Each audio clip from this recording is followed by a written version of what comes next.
Mike from the Gig Harbor Fly Shop, and I don't know if you've heard, but this summer we are supposed to get a lot of pink salmon back to Puget Sound. We had about 7 million fish show up 2 years ago, and they're estimating that this year they're saying about 7.8 million. They can be off by a bit, but regardless, it's going to be a lot of fish. It's going to be a lot of fun. We want to make sure that you are all set with the right gear and equipment to be able to get out there on the water and have some fun and be successful. So I'm going to go over some of the things that you need, as well as I'll talk about some techniques about fishing for pinks. First, let's talk about fly rods. 6 weights. You can handle pinks on a 6. I know many of you have 6s for fishing sea run, cutthroat, and stuff like that. A 7, probably better. An 8, maybe a little heavy. 7 seems to be the sweet spot for the size of fish as well as the size of flies that we're throwing to pink salmon. But if all you have is a 6, maybe don't tighten that drag up too tight. So spooled up on that 7 weight is going to be either one of 2 fly lines that I would recommend. And it really depends on how you're going to be fishing for pinks. Many of you are going to be hitting the beaches and fishing from shore. And if that's the case, then the line that I recommend is the Rio Outbound Short in the full intermediate. I think the full intermediate is a lot more effective off the beach for pinks than the line that just floats and has the hover intermediate tip. This gets down just a little bit more. And once that sun is on the water, you're gonna wanna get down. Now this whole line sinks at about 1.5 inches per second. And so if you're on the beach and that line is sinking around your feet when you're stripping it in, you're gonna need to keep that line out of the water, out of the rocks. And so you're gonna really wanna have a stripping basket. The stripping baskets from Take are my favorite because I like that they have some give to them. They're soft.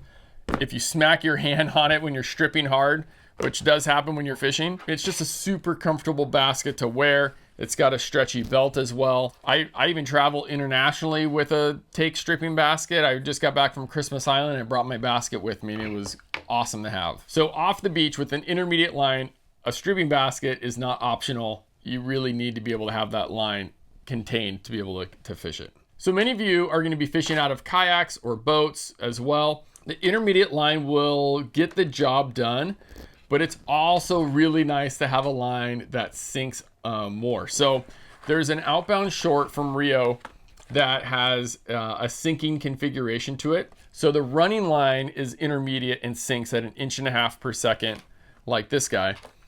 But then on the head of the line, it transitions to sink 3 and then sink 5, or sink 5 and sink 7. That sink 7 gets down pretty good.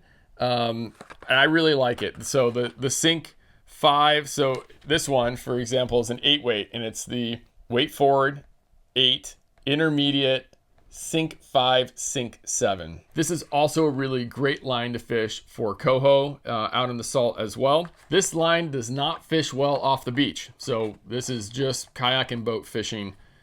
Great line for targeting these fish, especially when they're in deeper water, hanging down a little bit deeper on those rips.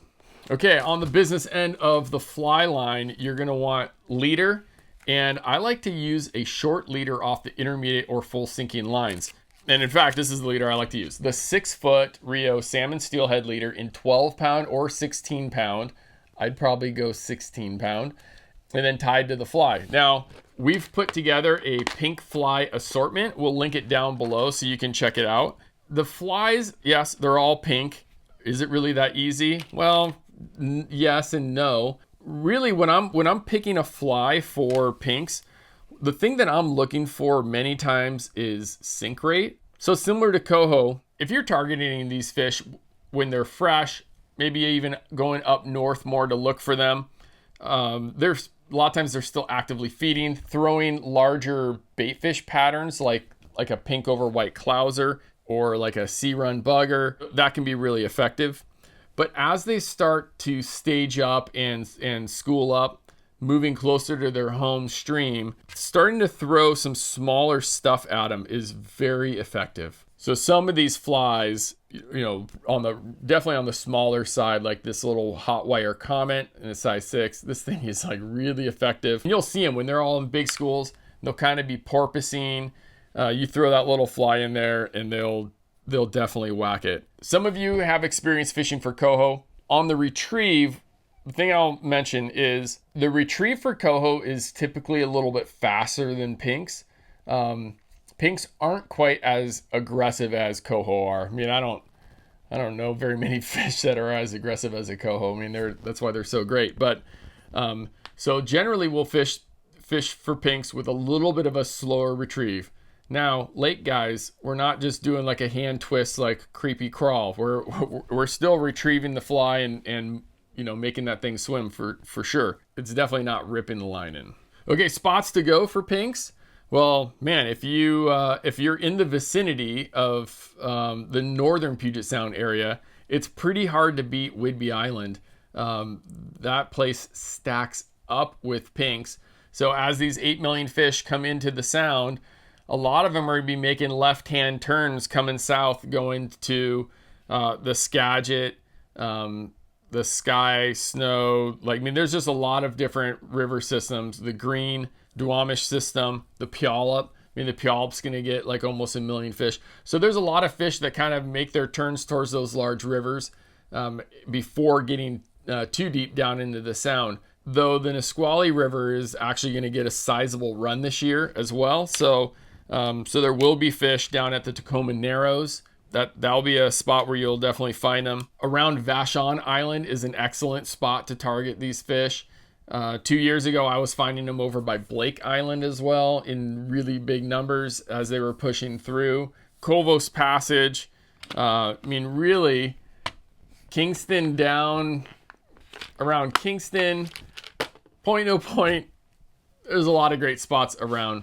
That last week of July is when we really start to see some fish in fishable numbers. The whole month of August is excellent. Early September can be pretty good out on the Salt. It just depends if we get any rain. If we get one of those weird rainstorms that comes through and dumps like 1 inch of rain and bumps the rivers enough, a lot of fish will run home. So check out our website, gigharborflyshop.com, and we have underneath the Learn tab, we have where to go fish. We have maps on there as well. And so you can go check out some different public access spots if you are just beach bound. If you're in a kayak, everything's open for you to fish. So there's a lot of really great spots to get out. Make sure you stay updated with our channel on all the different fishing reports and things we have coming out this summer. Hit that subscribe button. Please let us know if you have any questions about pinks. We'd love to help you get dialed in so you have a fun and successful summer.